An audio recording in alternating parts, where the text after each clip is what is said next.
Welcome to the IdeaCast interview series, episode number 48. My guest in this episode is Jason Murchie, and we will be discussing Jason's book, Wisdom, a Virtue That Cannot Be Bought. We'll also be discussing his work. He is a master's level psychologist. He's also a philosophical thinker, and he has a website called Values of the Wise. So we will be discussing wisdom, essentially, and in its historical context as well as its present day or modern context. So I thank you very much for joining us in this conversation, and I do hope you enjoy it. And thank you as always. And I'd like to welcome Jason Murchie to the IdeaCast interview series. I'm looking forward to an insightful conversation on such a light and frivolous topic as wisdom. So Jason, sarcasm aside, I welcome you and am real glad to have you on for a conversation today. Thank you. It's hard for me to put sarcasm aside, but I will try. Maybe we could insert sarcasm as being one of the hallmarks or the matrix of wisdom. Yeah, it's just being able to laugh at things and I think so. Not necessarily take it too seriously. But anyway, I am glad to have you on board. We're going to have an interesting conversation. This is a lot of what you wrote about and what you talk about is right up my alley. And before we hit record, I said, I might challenge you with a couple of thoughts, but I want to challenge you in a sense of further inquiry, further investigation, not so much of cynicism or anything like that. So I'm looking forward to that as well. Before we get into the constituency of your writing and your thoughts in the book, let's talk about you for a moment and get you a little historical background on what kind of led you to do this and your academic background and what brought you to where you are right now. Okay, I'll try to squeeze all that through this bottleneck because I could you talk have for 2 minutes. Yeah. No, I'm sorry. More sarcasm. I'm sorry. Well, let's see here. I studied psychology. I had an interest in being a therapist or family therapist, child therapist, something like this. That's what I was training for in my younger years, and went down that path for a while, and then got off of it. In part because I like this other stuff. This enterprise I call Values of the Wise, a little more, or at least I kind of wanted to transition. I'm a little bit of a type of person who finds great interest in something and will stick with it for a while, and then I will try to I will naturally want to find great interest in something else. And so I do consider myself generalist. I love the liberal arts. And so obviously philosophy is part of that. And I like to be where philosophy touches psychology, humanism, if that's its own separate thing, aspects of psychology like existentialism or more, moral studies, ethics, government. So anyway, I started Values of the Wise in 2004, and I've kept the website going the entire time. During 2008, 9, and 10, it was a bit of a challenge, but at that time they didn't have GoDaddy type of stuff where you could have a hosting for $10 or $20 a month. So I was overpaying, and it was a stretch to keep it up. But I've always felt like the things that one can do for free and advertisement free on valuesofthewise.com are important things. I love quotations, and so putting quotations up into a searchable quotations database has always been important to me. Just this morning, watching Bill Maher, and so if a quote comes on the screen, I got to stop the video and record it, and then send it to my email, and then type it. And incidentally, in case you're wondering, he said, "How can you say you love America if you hate half the people in it?" Which is interesting. He's always sort of trying to balance two different extremes in thinking. So I find him interesting and, obviously funny. Mm-hmm. Anyway, I could go on and on. There are free things that one can do on the website. I've also published 4 books, 2005, 2006, 2017, and 2022. I think we're probably going to focus on my 2022 book. But wisdom is really just one of what I consider to be the values of the wise, meaning the values and the virtues that wise people are interested in. I guess in the briefest possible way to describe it, basically those good values that, good folks have, be they religious, non-religious, from this culture, that culture. I think it's kind of fascinating that you can find similarities between, ancient India, ancient Greece, ancient China, the Enlightenment period, America, et cetera. Even I'm taking a poetry class this semester, and there are books that get into poetry, from cultures I'm not familiar with at all. I think the professor really wanted to, be diverse in the greatest sense of the term, to be like, poetry is not just Homer or Wordsworth. People from China have been writing for millennia, and so let's not ignore them if you want to understand what poetry really is. So anyway, I'll cut myself off with that and see where you want to go next. Okay, and you mentioned the ubiquity of the emergence of good thought and wise thought, and I immediately thought of the idea of how similarity in architecture arose at certain periods of human history, and necessity was the mother of those architectural designs and the practicality therein. And I think we could transfer that over perhaps to the mentation, to the sort of mimetic structure of wise and efficient thinking and ways for us to generate. Didacts has become kind of a almost a pejorative term, I think, which is sad, but the wisdom, the passing on orally of ideas. But I guess what I would like to do, and we are talking about your book, Wisdom, a Virtue That Cannot Be Bought. And in my research of your work, I found that in the reviews of the work, there were some criticisms with maybe a hint of fairness in them. But again, as you and I talked briefly before we started recording this conversation, I think some of it was steeped in presuppositions. And so I want to address that really quick, and then I want to dive into the constituency or the contents of your book. So to present to the YouTube audience the criticism essentially around a particular political bent and an irreligious bent and a bent towards critiques of science. And so I think that's the most neutral way I could say it. But there were people who were making comments in the reviews related to your singling out or picking out certain political orientations and certain criticisms of science, and perhaps the downstream institutional handling of science, et cetera, i.e. the CDC or things like that when it came to the pandemic. And then also criticisms of religion, which I thought was unfair. And having read your book, I don't think you were, I think you just mentioned a moment ago that you are a humanist and not necessarily affiliated with any particular wisdom tradition or belief system or anything like that.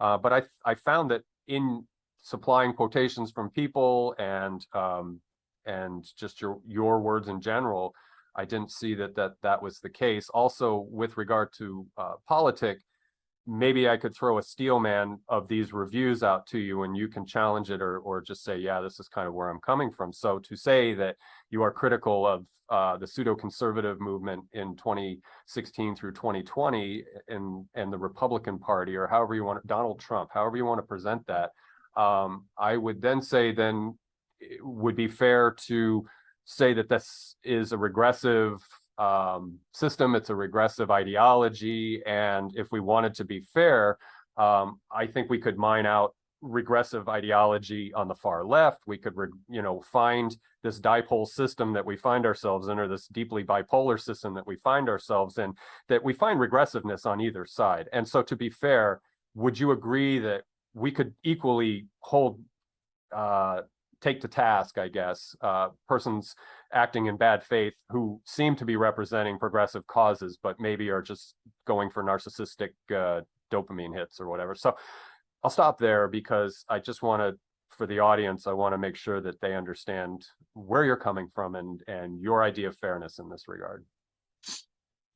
Well, it's a complicated question to answer, but it is fair because I said some things that were interpreted by a couple of individuals. I do want to kind of stress it's probably a couple, at least on Amazon, who, in my opinion, kind of took a pot shot and said, I don't like the book because he thinks that the one political party is a cult, and it looks down on religion.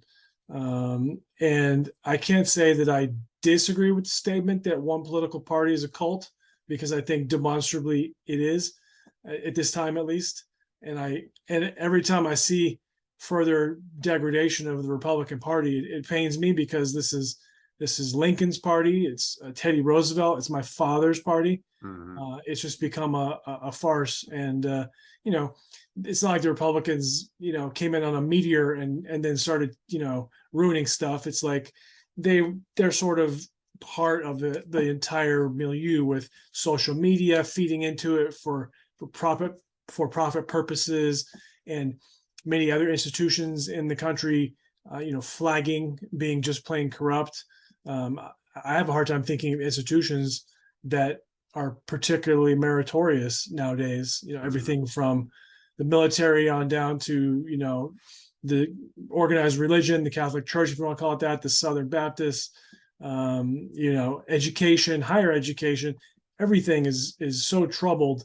I think that it's fair to say that that Trumpism is sort of a cancer on the republic, and then I kind of want to say, so besides that, which is in my opinion true, what other, if you were to take Trumpism and move it aside, you still have political issues and institutional decay and tribalism and serious social problems along the lines of immigration or guns or what have you. And so even if one party wasn't sort of off the rails, it would, for example, I heard on Bill Maher this morning, Lauren Boebert from Colorado said something, this is a paraphrase, we need to get rid of this malarkey about separation of church and state, because this is not in the Constitution.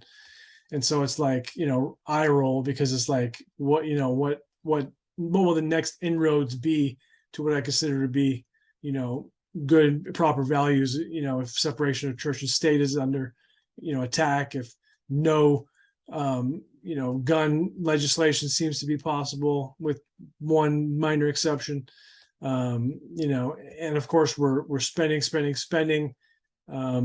If I were conservative, I'd point out that the spending is still profligate, and it has been for decades, and it's not getting any better. And where's it going to lead us? So I kind of see both sides of the political, divide in this country. I tend to be progressive because that's where my values tend to lie. I have some libertarianism as well, very little cultural conservatism. You know what I mean? Like I don't think that abortion should be made illegal completely. Things along these lines that I think are just reflexive and poorly thought out and evangelical in nature, things like this. But as far as how would I deal with guns? It wouldn't be just by fiat, like, okay, every gun is thrown into the Atlantic Ocean. That would not be a wise solution, because people kill each other with knives and they beat each other to death. And that homemade bomb from Japan in recent memory. So we have bigger problems than just having too many guns. But I would say that maybe I'll just leave it with part of the problem in our system is that the loudest voices seem to be amplified on social media, and the most extreme stuff, including the most extreme capitalistic stuff, is what influences our legislators to a much greater degree than does public sentiment. Republicans now are against things that have 70-80% approval, and yet they're against them because why? The NRA, for example, says this is what we need you to do if you want, campaign cash. So these are some of the opinions I have about politics. Religion, in a sense, I do think that evangelical Christianity and Catholicism that we've had for 1,500 years can be faulted. I do live with a committed Christian.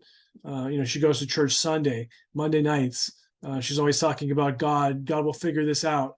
I love God. I'm talking, I was praying when you called me, whatever. So she's very theistic in her orientation, and we try not to fight about things, right? Maybe I'll talk about the problem of evil under my breath or something, and she'll retort with, well, we don't know what God's plan is, and we always have free choice, and et cetera, et cetera. So it's kind of like, I've been married for 10 years. Am I going to fight about God with my wife? I mean, that's like a road that ends in, a cliff face. Yeah. So, yeah. Do I think that religion helps people and helps society? In ways, I do. I wish this is, if somebody would say to me, would you like this society to be more Christian than it is? I would say, you know what?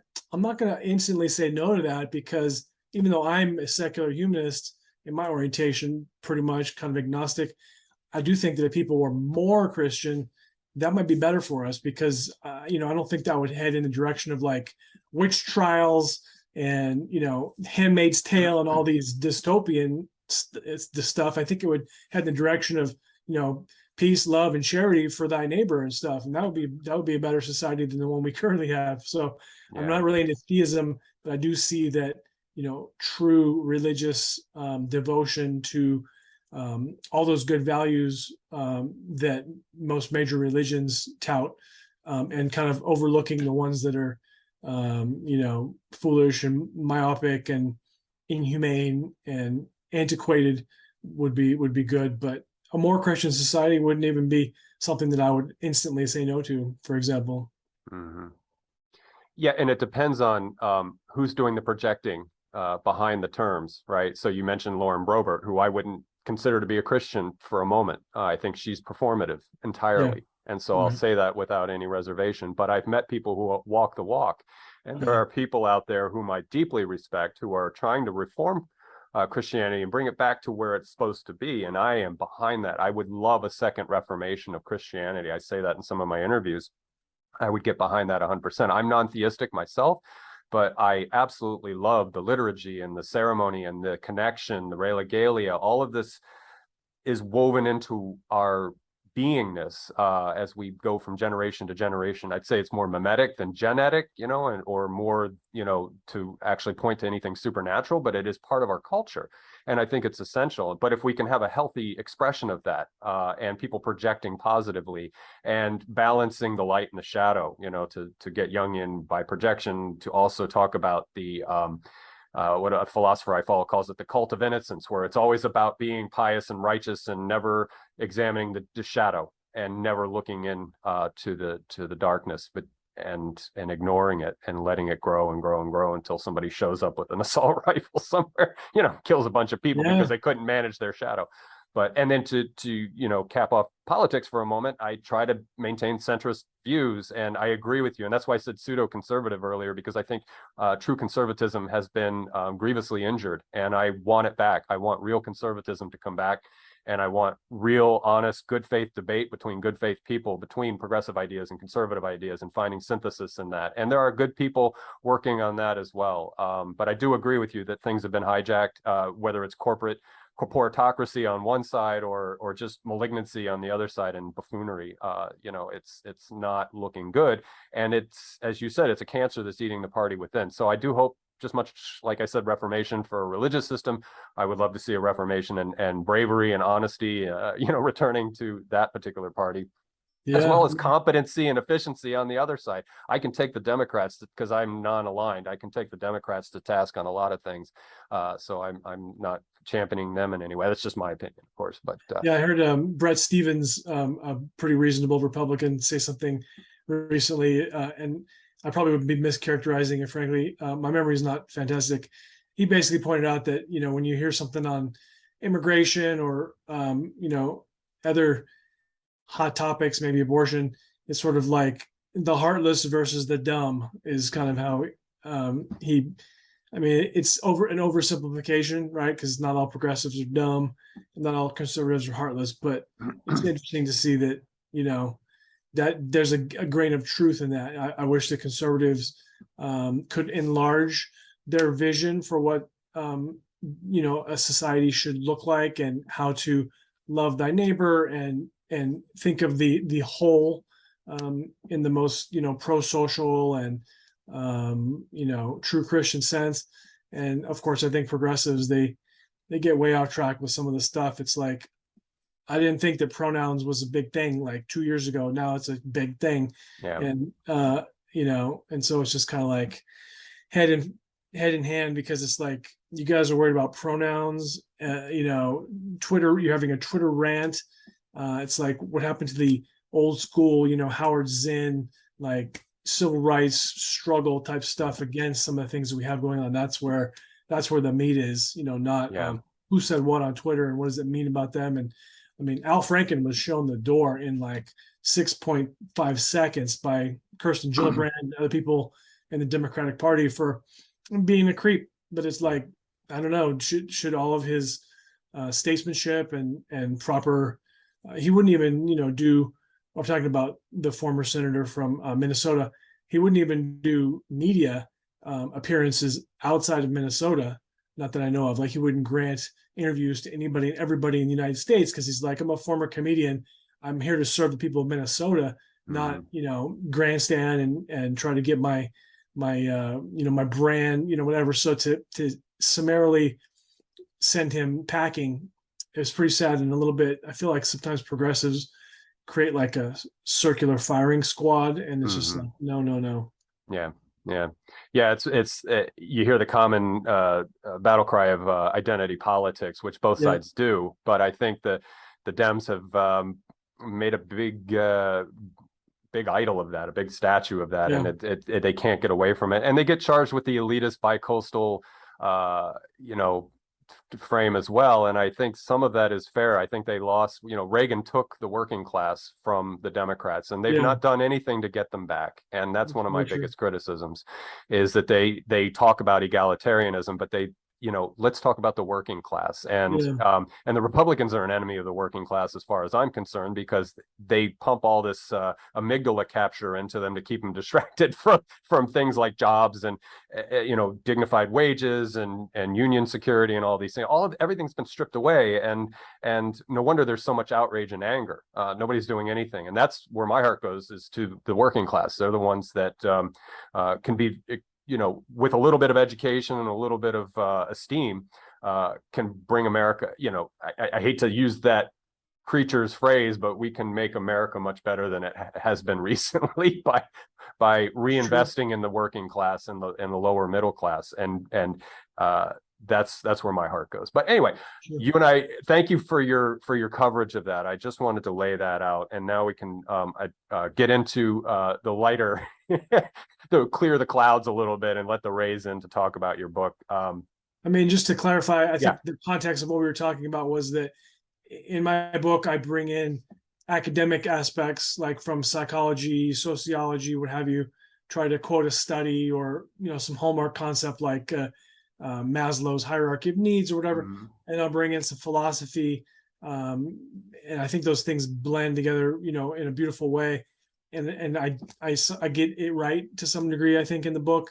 Obviously, I'm not a perfect writer, but naturally psychology and philosophy have those applied sides to them. And I think they can speak beautifully about the topic of wisdom. And in my opinion, wisdom's so broad that, all of the things that are sort of like wise adjacent or whatever. But what I'm trying to say is that I didn't make this like an academic treatise. I don't have any new fantastic ideas. I didn't, come up with a whole new angle on wisdom. I'm not selling anything in that sense. And so, because I felt like the context was 2020, 2019, 2020, 21, when some pretty loony stuff was going on politically, I felt like I needed to have my voice be part of the book, as opposed to just being some sort of a, technician or functionary or whatever, just, citing sources. I wanted to say, here's an example of wisdom or lack of wisdom in my mind, things that I've experienced in the past or things that I see around me. And some people, they don't love that, because, if you're going to get opinionated like that, then some people are going to have different opinions. And, we live in an age when everybody wants to critique other people, in this case, art, because the book is art.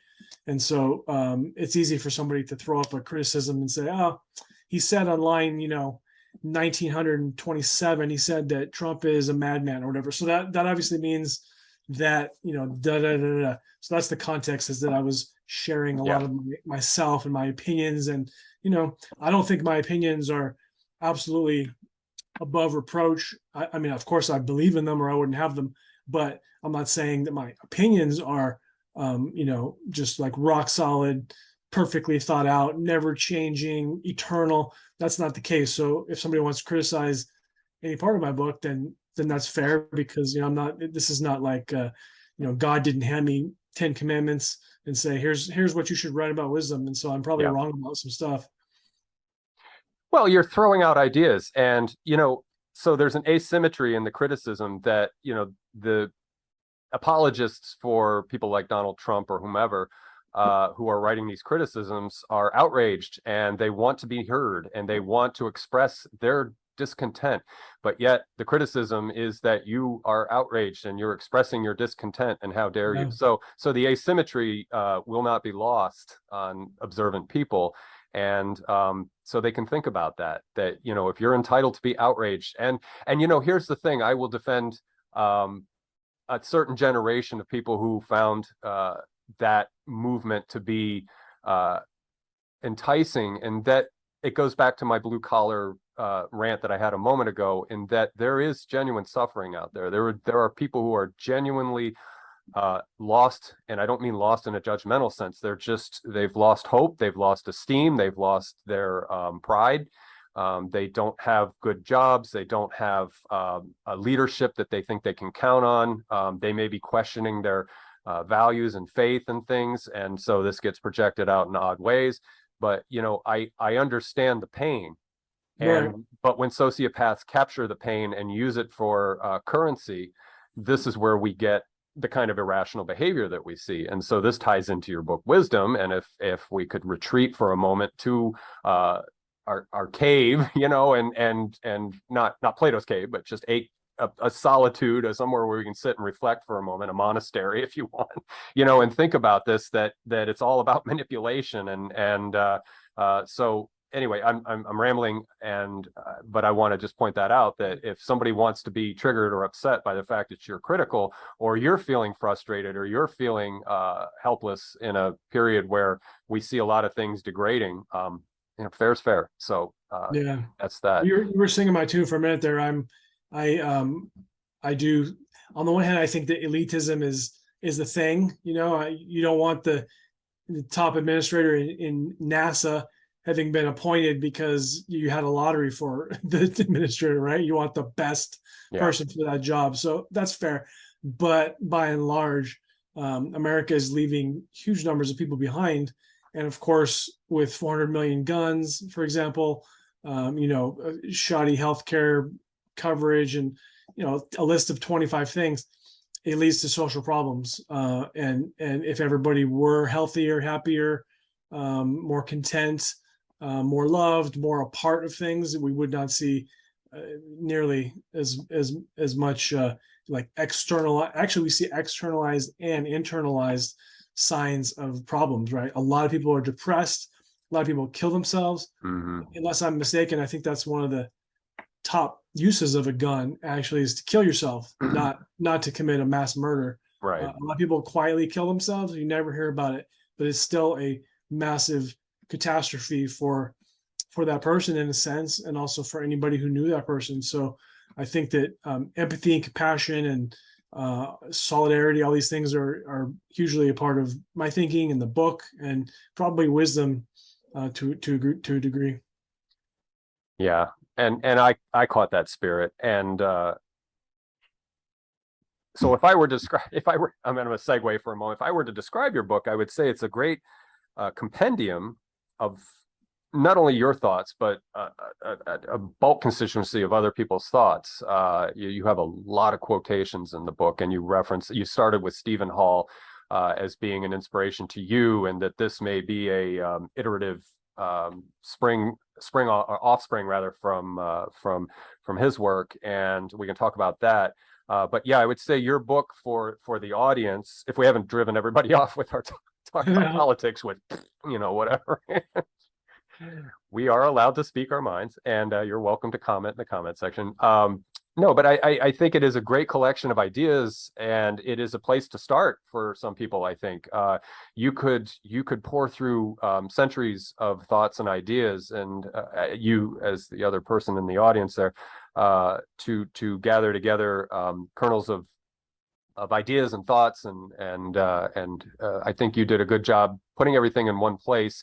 Not everything, but putting a lot of things in one place that people can start and use this as a guidepost or a mode of a means of discovery for other thinkers, other people with ideas. You just reference a lot of people in the book, and so I would, that.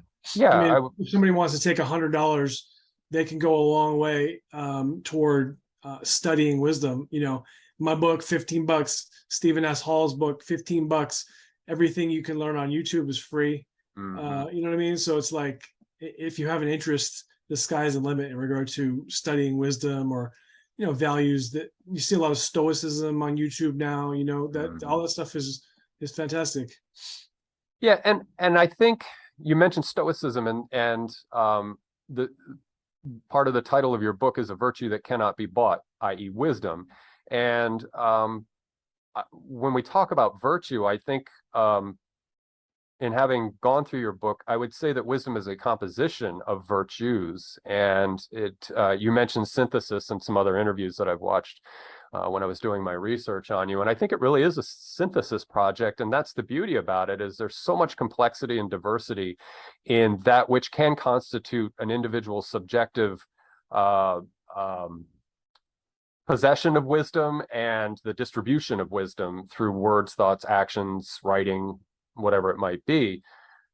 So that, again, your book presents those elements, those separate virtues, or those compositions that can be, again, synthesized to whatever suits your sensibilities. We are such a diverse species, and on the light side of everything we were just talking about, we should be free to be pro-socially and pro-adaptively whoever we want to be. So that's, again, something I would laud onto your book, is to say that it offers the potential for synthesis. Well, thank you so much for all the feedback and compliments. I think you've probably really distinguished yourself for having looked into the book and my background, and anybody who would take the time to read the reviews on Amazon, clearly shows an interest in the guests they're having on their podcast. So I've done 100 podcasts myself. It was actually back in 05 and 06 when they weren't even really podcasts. They were, the precursor to podcasts. So my hat's off to you. I realized that different podcasters bring different levels of professionalism and diligence to the table, and you seem to be, one of the best. Oh, well, thank you. And I don't deserve that, because here's a disclosure and confession. I'm only about 250 pages out of 400 in, so I'm still in the process of, because your book, again, I don't say this negatively, it's dense, it's just really thick, and I've had a few weeks to read the book, but I just go in and I take a dive, and I'll go through maybe 40 pages, and then I'll come back, and that's how I want to read. If yours was a real basic, simple self-help book, and it was like, cheer up, look on the bright side, I probably would have poured through 250, 300 pages in a few hours or a day or two. But I've been, as who was it, Wordsworth, who was it, said that some books should be chewed and some books, yours is a book that shouldn't be raced through, and I've given it that dignity. But yeah, so again, I want to disclose that I'm not even, I'm about half to 2/3 of the way through. Okay. Yeah, well, yeah. Spoiler alert. The last chapter, I sort of take a hard left turn, not politically, but I basically disclosed that I had a quasi spiritual, almost mystical experience one night. I'm not sure if you're familiar with Blaise Pascal, but he had something called a night of fire, where he just instantly switched from, basically atheist to being a firm believer in Jesus Christ for the rest of his life, and tried to interest a lot of other people in doing the same. And it was largely due to this night of fire. And interestingly, nobody really knows exactly what happened, but he had an experience that was absolutely remarkable. And I had a minor experience. I think I've only had 5 or 6 things that I am aware of. that strike me as being kind of outside the realm of statistics, probability, terrestrial operations. I don't know if I would not call them miracles, but spiritual experiences that were of the highest level of significance, in my opinion. And it happened to me, and I put it in the last chapter. So I don't know if the person who criticized my views of religion Probably realized didn't make it that far. that I, had COVID one night and was feeling very low, and I prayed to God, and I felt like God communicated back with me. Mm-hmm. So I will disclose a little bit. I said earlier I'm non-theistic, but that's a sort of play. It's a sleight of hand, because if I were to be waterboarded and have to confess, I would say that I'm a panentheist, and that God shows up for me as the unitary nature of everything. It is the mystery, and I purposely step back and hold a line of agnosticism where I don't want to cross over. I don't want to know the mystery. I exist as whatever this is, and we could talk about selfhood and getting real Buddhist for a minute and say, am I a self? Do I exist? Yada, yada. But I firmly believe that I do exist. I firmly believe that I am an agent and that I have selfhood, but I want there to be that mystery, and I want there to be the wonder. And I leave it there because there, to me, is so much richness in that, and the depth that can be had for that. So I'm sympathetic to what you're saying, that you are in this liminal state of wanting to be a naturalist, wanting to be the good skeptic and to be the good inquirer, but at the same time wanting to be swept away by something that's just so much greater than you are. And I did have a mystical experience years ago, and it blew my mind. It was during a meditation, and just got overwhelmed. And I didn't convert to anything immediately, but I just held it in my heart as just something that I'll never be able to rationally explain. And I'm fine with that, because I do love rational empiricism, all this kind of thing on one side. But I do, in my intellectual hunger, I want to know what certain historical figures were referencing. Like, I love the Beguines and the Low Country mystics of medieval Christianity. I love the Andalusian Sufi mystics and philosophers when they talk about things that really resonate with me, like monist ideas of the oneness, and they go right to God. But again, I don't have to put a name to it. So anyway, I'm rambling, but yeah, I'm totally with you on that. So I'm looking forward to that revelation, as it were, the last chapter, to see your experience in that. And if you want to expand more on it, you're welcome to, because this stuff fascinates me to no end. It almost could have been left out, Okay. but my proofreader was like, you should keep it. And I left some things out. Like, I had a 10-page story about Billie Holiday's song "Strange Fruit." I'm not sure if you're familiar with that song. It was not written by her, but she caught a ration of shit back in the, I guess it was early '60s, for speaking about strange fruit, which is, as you may know, the nature of the metaphor is that it was basically slaves who were, or African Americans, I guess, in later years, who were hanging from trees. Okay. In the from the poplar trees and the huge magnolias in the South. And she just juxtaposes like the good stuff about the South with this strange fruit that is hanging from trees. Anyway, I just kind of went with that for a while to talk about some of the things that are just so wrong with America and have been since the beginning. But it was kind of far afield of wisdom per se. It was more like, a heavy dose of social criticism and exploring social justice, and thinking about how a people that still hasn't had any type of truth and reconciliation really for slavery, how they are in the present and how they will move into the future, and what that means. Anyway, so tangent, but I kept that last piece in, that mystical thing, even though it was kind of a totally different character than the rest of the book. I don't know if I was trying to demonstrate my own breadth or whatever the word is, but yeah, it found its way in there. But in general, I kept taking a rational, humanistic, scientific, generally empirical in a sense, type of approach that's how I view wisdom. Clearly, if you look on Amazon.com, you can find many books about wisdom there's a book in the Bible called Wisdom, for example, and it has a side that is thoroughly religious in nature. Some people think that God has given man, and I guess I should say man, because God didn't think too much of women based on what we know of the story of Eden. Talk about asymmetry, right? Yeah. And that's how you get wisdom, is you interpret it from up on high. And I have only done that, once or 5 times in my life, maybe at the max. And I thought it was an interesting story to tell. Like, I've been keeping it real earthbound the whole book. And also there's this one thing that is, quasi religious or quasi mystical. So, chew on that is basically how, I think why I put that in there. Mm-hmm. You were mentioning the Billie Holiday metaphor. One analogy I like to draw for myself, excuse me, to make sense of what's happened in the last 400 years with regard to black and white, to put it crudely, is that it's a forced marriage, and the male spouse is a narcissistic abuser.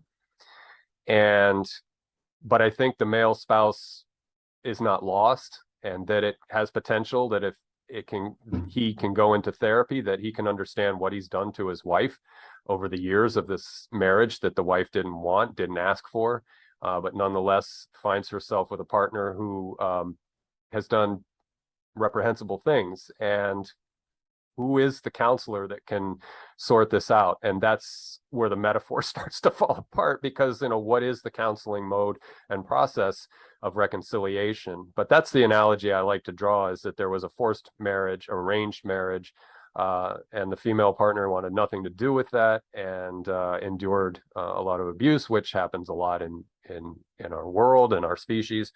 And I don't know that if there'll be, I don't know what the ending is for that, but that's how I start the story for myself, is to say that, we have, and they're still married. We're still married. And, and maybe there's a schizoid thing going on with the male partner, because part of the, one of the personalities of the male partner really wants to reconcile and really wants to do the reparation thing, not monetary reparations, but psycho-emotional reparations, and really unify with that partner. And then part of the other schizy break, or the dissociated break, is that no, I'm right, and I didn't do anything wrong. It was love, it was tough love, and it was just necessary, and we had to get through these times together, and we're, yada yada. So I'll never try to predict how that works. I hope that the one aspect of that personality wins, that they really do want to see good faith reconciliation, because it would really do a lot for moving America forward and bettering ourselves. And to me, it's not that painful. Heather McGhee wrote a book called The Sum of Us, which talks about the zero-sum game fallacy. And there are people who have their heels dug in, who think that, to seek equality and seek reconciliation is to give up everything and to lose everything, much like evangelical Christians think. If there's one sentence in the Bible that's unerringly, that errs, that everything falls apart, which again is a fallacy. You can criticize certain things and hold true to other things. So using your metaphor, we would be happier in our marriage if we work this thing out. It's like we're still unhappy in our marriage. Yeah. There's not as much abuse going on. Yeah. There's some emotional abuse, metaphorically speaking. But if you want to stay in a marriage, you should want to be happy. So it's like, you would think that a lot of the moneyed class, or whites, let's say, that side of the equation, you think that they would want to have more of a reconciliation with African Americans, and say, you guys are angry with us for not being good to you and not recognizing what's happening even in the present, and we're going to change, and we're going to make it easier for you to not be victims. That's an interesting concept. Again, Bill Maher this morning, a guy who wrote a book on victimhood, he said America is just completely chock full of victims now. Everybody's aggrieved. Everybody thinks the other side is doing something to them. Yeah. And I wish that we would have sort of a moral cleansing where we would stop having institutionalized racism and implicit bias and all these things that are harmful to African Americans and other minorities. And then we can say to them, no, now you can really, how should I say, we're not going to victimize you anymore, and therefore you're not going to be a victim anymore. And I think that would be good for everybody involved. Yeah, yeah. And African Americans aside, I think there is a secular religion of victimization. And again, I think that goes back to just sort of dopamine farming or whatever it is, to self-gratification. And I probably would zero in on social media for that, and people under 50. You guys can fling your poo at me if you want. But, I think that this is just a vicious, cyclical system that has arisen in this, again, it's performative outrage and performative anger and stuff like that. And again, I'm bracketing African Americans because they have genuinely been shit on by this country, and so they are entitled to some of that. But again, like you said, there's a road forward, and that they can stop with that terrible position to be in. Nobody should want to be a victim of something. But I think there are a lot of middle class, somewhat educated and very much entitled white folk that want to co-opt that. You talk about cultural appropriation. I think that that's one thing that we can stop culturally appropriating is other people's grievances and their misery. And you can be more productive and more solution oriented if you step away from that and address what it is that's motivating you to do that. So, but that's just, again, just my opinion. Just in general, I find that wisdom, it's sort of like a type of a discipline, like a mental discipline, like something in the realm of Buddhism. Like wisdom disappears if you stop thinking about wisdom. If you think about wisdom, you see it very clearly before you. So somebody who's maybe a meditator, they see things. As long as they keep meditating, they keep getting that benefit. If they stop meditating and start, something completely different in life, they're probably going to lose touch with all the things that they were in touch with when they were meditating. So wisdom is, most people, they never think about wisdom. I mean, isn't that interesting or curious? They go through life and they never use the word wise. They never use the word wisdom. They don't think about it. Maybe they hear it from a pastor, and then it's like in through one ear, out the other. In the real world, the hurly-burly of real interactions and real problems and whatever, it's very difficult to remember wisdom. And so it's hard for me, and I wrote a book on it. So it's hard for everybody else too. Buddhists, I think, are probably, and meditators in general, maybe New Age types, they're probably ahead of us in the sense that they do keep a mind, they're mindful as they go through life, and they remember their values, and they try to act in such a way as to be consistent and achieve their highest aspirations. And with wisdom, it's like you can forget about it so easily, get into a fight with somebody, or look down on somebody, or not take the middle path, which is typically kind of where wisdom lies, but be on one of the extremes. And so I'm talking about this because this idea of being, kind of in the middle, synthesizing two polarities and whatever, that's probably usually where wisdom lies. Sometimes you just have to say, call a spade and be like, I'm not going through the middle on this one. I firmly believe it. This is true. It's, my opinion is extreme. That's because I see your thing is extreme. So I need to be extreme to find to sort of show the difference there and clarify myself. But in general, that middle path is always a good thing. So when it comes to grievance, for example, it's not true to say that. It is true to say that almost every American seems to harbor these grievances one thing or another.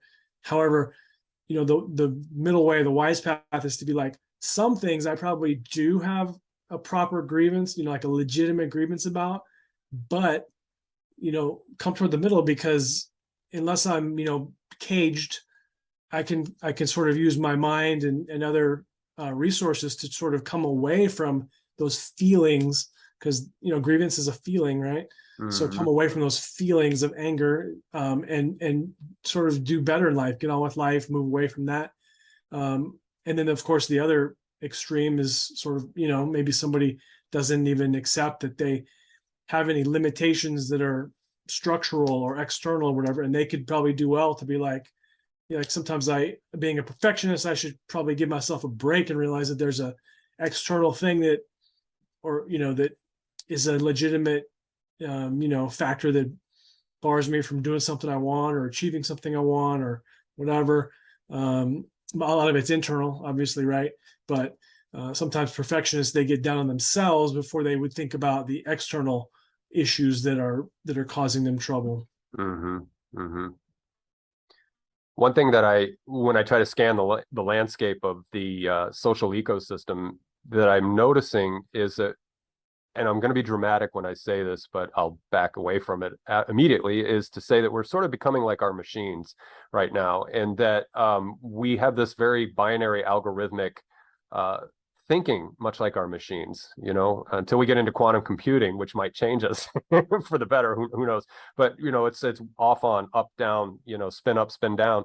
And in that very crude binary algorithmic and the dipole thinking and conviction oriented versus, again, middle road thinking. And I think wisdom, pseudo wisdom as it presents itself in the general ecosystem of social discourse, is sort of putting out bits of information, packets of information, and recalling information and presenting information as honest to God truth, and honest, and you mentioned it too, capital T truth versus small truth, and all these things. And we know truth is very difficult to work with. There's Munchausen's trilemma, if you want, or whatever you want to throw at it to challenge truth. But there is a, what is it, Colbert calls it truthiness, right? And he's being very sarcastic, but there is a spectrum of truth or a relative nature of truth, but it seems like we're very much about the data points and just issuing data points, issuing raw information, raw data, and that will pass for my general intelligence is satisficient. It's not that I have to be nuanced. It's not that I have to be emotionally intelligent, not that I have to be self-aware, as you present in your book. There's a lot of factors that come into how we process information. Our machines, these computers that we use, and our phones and so forth, can get away with just being digital and dip, dip, dip, off on, off on, off on all day long. And that helps us. And that's the extended mind that helps us move forward technologically. But I think if we start to, we are influenced by what's around us. And if that, and I'm being a little silly and dramatic here and not necessarily trying to present a good solid argument about something, but I just throw that out as an idea that we are starting to emulate these things, perhaps to our detriment. And as you said, where is the wisdom in a lot of exchange, and where is the pause, where is the temperance, the prudence, sort of the ethical lens to look through, self-control, all the things that you bring up in your book, that can companion well with the raw data. Raw data is great. Science is great. Empiricism is great. Looking for looking for what we can pinpoint or identify as being a fact is wonderful, even though the fact may be deeply elusive, and we may have to, never really, and maybe that's me being biased. That's how I kind of look at things, is I don't ever want to land on anything or stick anything to, as a fact too hard. But anyway, or, looking for true epistemology, I guess, maybe.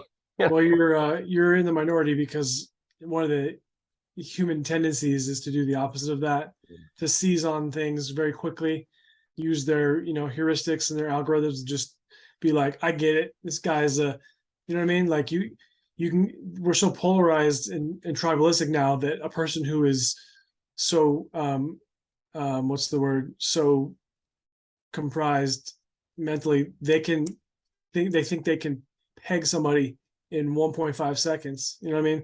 It's like the dude with the man bun, oh, I get it. Yeah. Or the guy with the fuck yourself, come try to take my gun sticker. It's like, okay. Yeah. And that's easy. It's rewarding in a sense, because it's you've traveled that path so many times in your head before. It's easiest just to categorize and move on. But but it's harder to be like, like if you're ever stuck in an elevator with somebody that you wouldn't necessarily probably think is like you. I think that assuming you have enough oxygen, and the elevator is not dropping 5 feet at a time, I think by the end of that experience, you're going to be much richer for it. You're going to find out things, assuming you're talking, you're going to find out things about that other person that make you think, we're really not that different. And one of the interesting things about America was that we have had at times a mentality of Americanism, if you will, that we are not that different. We're all fighting the Nazis, for example. I mean, Rosie the Riveter, guys going off to, fight in Bastogne in the wintertime, and little kids bringing, little metal airplanes and dropping it in the bin so that it could be melted down. We haven't been on the same page about anything since then, unless I'm wrong. That's how it feels. Certainly not in the civil rights movement. Certainly not in the Vietnam era. Certainly not in like I was watching the show about the '80s. The Tom Hanks thing, and it's like during the '80s, it was just television was taking off, and it was just so clear that you can watch television and see, you're watching Dynasty, and then Remington Steele, and you can easily sit home and be like, I don't have any of this. I don't have any of what they have. Yeah. I feel so left behind. I feel so different. I feel so inadequate. And if you fast forward that and add, social media and other types of pressure to it, you get basically, the modern mass shooter. Those people, they've been thinking, they've been thinking obsessively, and they've been compulsive about the fact that they don't fit in. They feel like that, the world is somehow closed off to them, and that it's a dark place, and that they're alone. The last guy who did the mass shooting in Uvalde, one look at him and you realize he felt so alone in life. And something is just different now, that people would be like, because in the 50s, I think there was a time in which there was like the first mass shooting.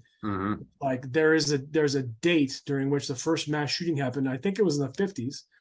I could be wrong, but it wasn't like we've been having mass shootings the whole time, like with some guy who brings 25 muskets to the marketplace and shoots them one at a time.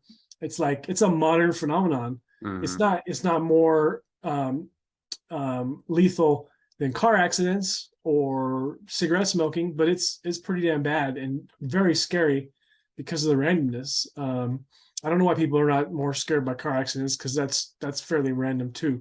But mass shootings are really scary, really random, and it's if there's one thing that I don't have a big problem with conservatives about, it's that mental health always underlies each of those shootings. There's no doubt. Healthy people, happy people do not shoot other people, and they certainly don't shoot people they don't even know, and they certainly don't shoot children or blacks or whatever. There's been some horrendous. I was living in Charleston when Dylan Roof, I think his name was. I could be wrong. No, went into the church and was like, I'm gonna kill all these N-words in here. It's like, how far gone of a human being can one possibly be? And I think we need to just look around us carefully and let leaders lead and figure out what exactly is wrong and how to fix it.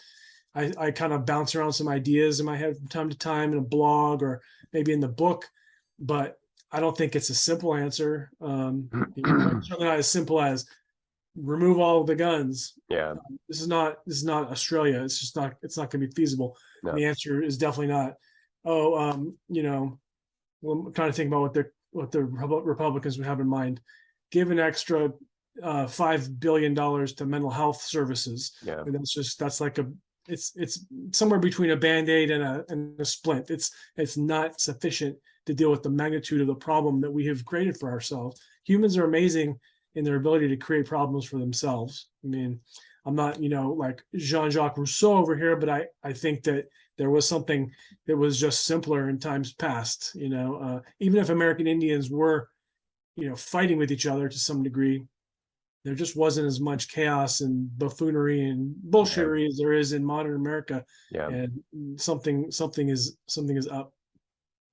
Oh, for sure. And 40 or 50 years ago, and like you pointed to, in the 50s, there was maybe the first mass shooting or whatever. I can think of Charles Whitman in '64 at the tower in the University of Texas, Austin, and that was just, got so much coverage. It was talked about. I remember growing up and hearing about Charles Whitman in the '70s. So now it's become a normal. And so this is where I'll show my hand a little bit as a sort of, you mentioned being a libertarian, and I'm sort of a centrist libertarian, almost like a Noam Chomsky kind of libertarian, but I'm also, I can play the conservative card and say that it is guns, but it's not the guns. I mean, we've been armed to the teeth for 300-400, for however long white people have been trotting this continent. And so I will throw that in, that's part of it. Maybe the accessibility and the efficiency with which those weapons work. And I'm a gun owner, and so I'm not one of those pry 'em from my cold dead fingers kind of guys. I do think there's a synthesis that can be had. But I also, with you, I agree that we need to examine all aspects of this and what has caused the phenomenology of late. And what is it with these young men, mostly white, that are doing this? And where is this coming from? And where is the alienation? Where is the psychopathy, if it is coming up, or psychosis even? Where is all this coming from? And that's to me is the more productive conversation. Right. And then from that we can maybe extract sensible legislation that they did recently raise the age to 21 to purchase an assault weapon, and I think that's great, because our frontal cortex really isn't even online when we're 18. We're not making our self-regulation is not there. I'm all for 18-year-olds in the military having assault weapons because they're under constant strict supervision. Because I hear that argument, and it's like, well, 18-year-old, they can get them in the military. Well, yeah, they got a drill sergeant up their ass, and they're going to be their mommy and daddy for however long they're going to be in the military. They have such strict regulation there. But a kid on the streets, just walks in with a pulse and can get a gun. So anyway, that's an example of what I think is sane and sensible gun legislation, or gun control, if you want to call it that. But like I said, throwing all the guns, as you said, into the Atlantic is nonsense. That's not going to solve anything. And it's going to piss off and alienate a huge chunk of the population, too, that doesn't need any more provocation than's already been laid down. So anyway, yeah, so it's like going back to the bad marriage metaphor that I made. This is another strange relationship, and unfortunately, I think guns, to sort of counter what I just said, have become fetishized. There's these sort of golden calves that people worship, and it's scary. I mean, I love ballistics. I love all about the physics of firearms. Since I was a child, I had BB guns, and I would, constantly do stuff. And like I said, I have a few guns now. And so the math and the physics on that is fascinating to me. But nonetheless, I think a healthy relationship can be had. People need to pull back and realize that their life won't end if something gets more regulated. So in other words, if you want to buy an assault weapon, maybe you need to go take classes. You need to be registered. You need to have, and they do that already with full auto, with select fire. You have to have a class 3 firearms license, and nobody quips about that. Nobody's saying, we need, select fire and full auto right now. I demand it. Same thing with silencers and suppressors. I think they should be more available, because people can discharge firearms and not scare the shit out of people who aren't really into firearms. And if it's courtesy, I think, and how many of these mass murders are committed by people who fully, put a can on their firearm and and are very discreet about, we don't see that too often. So that's a thing where we are comfortable with you having to get a tax stamp and you having to get a trust set up in order to get a silencer or a suppressor.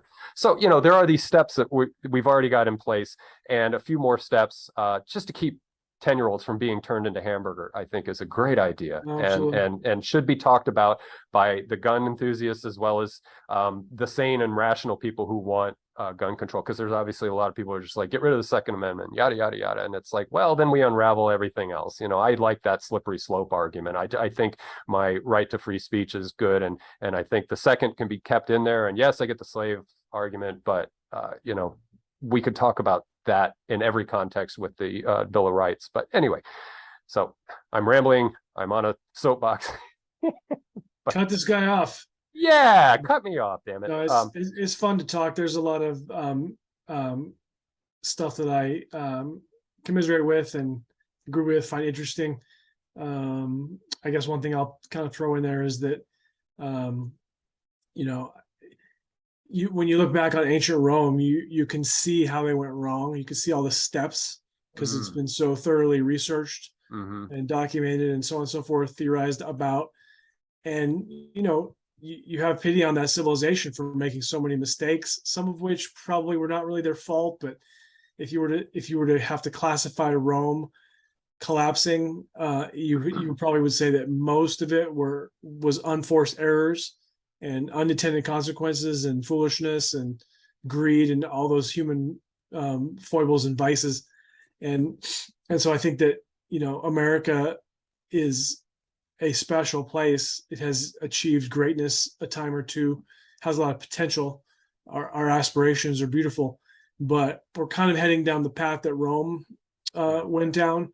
And I think it would be wonderful if wisdom were really a much greater part of our public life, governance, politics. I mean, it's just patently unwise to do something like allow the wealthy and corporations to give as much money as they want to a politician. It's horrible. Yeah, It yeah. used to be called bribery in this country, and then it was changed, and now it's just the law of the land. And you can only do so many foolish things like that before your numbers up. And clearly, we have grave environmental problems that we're not up to the task of solving at this time. We kind of nibble around the edges, but the conservatives would rather make a boogie woman out of Alexandria Ocasio Cortez and the idea of the Green New Deal than they would really try to solve the environmental problems. I Yeah. can't quite figure what that's. I can't quite figure out that situation there. I don't get it, because if I were a religious person, I would be thinking God gave me something and it's precious, and I ought not to destroy it. That Yeah. would be my thinking. Yeah, and if AOC is wrong, then correct her. Don't just, destroy her. And so if she's off the mark in her Green New Deal, then you counter. You have a counterpoint. You have an antithesis that can then be formed to synthesis. But that's not happening. It's more about rhetoric and capture, and it's about the demos and the marketing and the Madison Avenue. That's where I love Noam Chomsky's thinking. He's always talking about how Madison Avenue, and that's a metaphor for propagandism, propaganda rather, to infiltrate the minds of people who are vulnerable. And I bring back the working class. How do you keep the working class servile and in position of disempowerment? Is you get them angry and you get them focused on some very narrow issues. Yeah. And as they're saying now, the dog caught the car on the abortion issue. So what are they going to do? Ratchet up the gun issue some more and keep their amygdala capture on that? What's the next crazy stunt, shark jumping, that's going to happen to keep the I, uh, working class yoked? It's I like, feel that these deep fake videos. It's mm, like Pandora's box we've opened. I mean, yeah, we that's just haven't even gotten dark there yet. stuff. Yeah, It's dark. You do not yeah. want to. I don't want to be around, frankly, during a time of you have to live in the metaverse, AI. You have to have a second life where you participate. I don't know if you ever saw a fascinating movie called Surrogates, but it was a Bruce Mm, Willis movie from 15 or 20 years ago where everybody in the future has basically an android that they control using like a headpiece, and they basically sit in a Barcalounger growing fat and stupid while they live in the fake world. And mhm. it's so pernicious. Like, if you could think of something that could destroy America, it would be, I know, let's have everybody live in a fake universe while corporations are wide awake doing their thing. We'll have deep fake videos to piss people off. We'll have Twitter and Facebook so that people can sort themselves into groups. And Right. it's just so, let's take newspapers away so newspapers like have to close and don't deliver news anymore. Let's have cynicism about institutions like the evening news, and bake it for 60 minutes and see what turns. I mean, I'm scared about the future. I'm actually happy sometimes that I don't have children. Yeah, yeah, neither do I. I never had kids. And two things come to mind, and I'll drop some names here, and it's the eternal recurrence that Nietzsche talked about, and he didn't come up with that, but he popularized it. And it's the iterative cycles. It's the fractal, like the Mandelbrot set. It's just this constant spiraling of patterns. And I apply that to what you were talking about with Rome, and then also with what you were just saying with the metaverse. It's these technotopian escapist types. It's the Baudrillard's simulacra simulation and the hyper reality. He called it 33 years ago in the late 80s, early 90s. And I'm not a postmodernist, but I really embrace that idea. And his idea of simulacra and simulation are kind of complex. It's so like the Matrix kind of screwed it up. And that's a good movie to sort of illustrate dystopian ends that we can forecast. But to me, I think we're already going from the simulation to the simulacra, or we're going to the next stage where we want to escape so badly. This place sucks so bad for a lot of people that we want the next utopia, and it can be so easily had by and I have a virtual reality system back here. I play around with it, but I do it more for affect capture. I'm curious to know all the dark things that we could think about the future is also that for therapy and things like that, if we could do sensory capture and help people with PTSD or with depression and anxiety and things like that, you could escape, but do it for an hour. Don't, you said, don't become Bruce Willis and have a droid out there on your behalf. So I agree. We need course correction, and nature may do it for us. Nature might start saying, well, we're gonna have food insecurity and we're gonna have water insecurity, and good luck. And I think we're such a fragile system, this modern capital driven system that we have can just collapse so easily. And if we don't irradiate the planet entirely, which we may do by next week, I don't know, with Vladimir Putin. Honestly, sorry to be so bleak, but if we don't irradiate the planet, I hold to the idea that there are either uncontacted tribes or there are Neolithic cultures that will be just fine without us. They're living like we did 30,000 years ago. They're in tune with nature. All of this can go to hell and they'll be fine. And the only thing is if that progresses 10,000 years, there'll just be these Atlantean rumors about these civilizations that couldn't maintain themselves. And I write most of that stuff off as bullshit myself. The myth of the other, 50,000 years ago being high advanced civil, whatever. It doesn't mean anything to me. But I see that happening in the future, that if we collapse, that those people will again probably follow the same eternal recurrence and just iteratively expand, and maybe maybe it'll go a different direction. Maybe their ethical foundation will be different. Maybe their wisdom traditions will be different, and it will express itself differently, and society might express itself. So that's the ray of hope I have, is that if we can not irradiate the planet completely, and some other batches of humans are allowed to maybe stagnate for 5,000-10,000 years and then start to move up technologically, and then repeat the process, but maybe again more ethically informed or more grounded.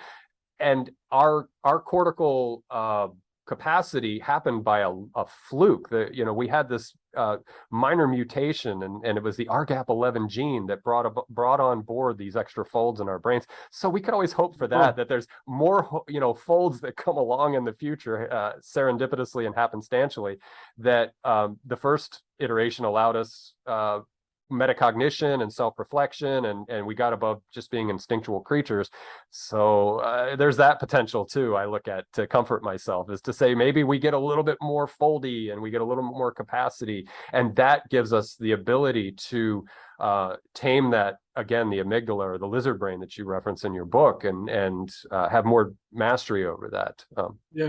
Well, there's no doubt that either we or some alien culture, or who knows whatever exists on into the future on this planet, is going to behave with a lot more wisdom than we currently do. It's inarguable, I think, because we can't continue on as we have been. I mean, think about, you can graph what's been happening since the Industrial Revolution in England, and a lot of stuff has been great. If you have cancer, you want to be alive in 2022. You don't want to be alive in 1622. But there's just so many downsides, and humans are so just not up to the task of managing massively changed environments and incredible technologies. We just don't have it would be like giving a chimpanzee a television, a gun, fentanyl, whatever. good luck with this chimpanzee. They wouldn't be able to do it. And humans, sometimes it's like, we're not doing this right.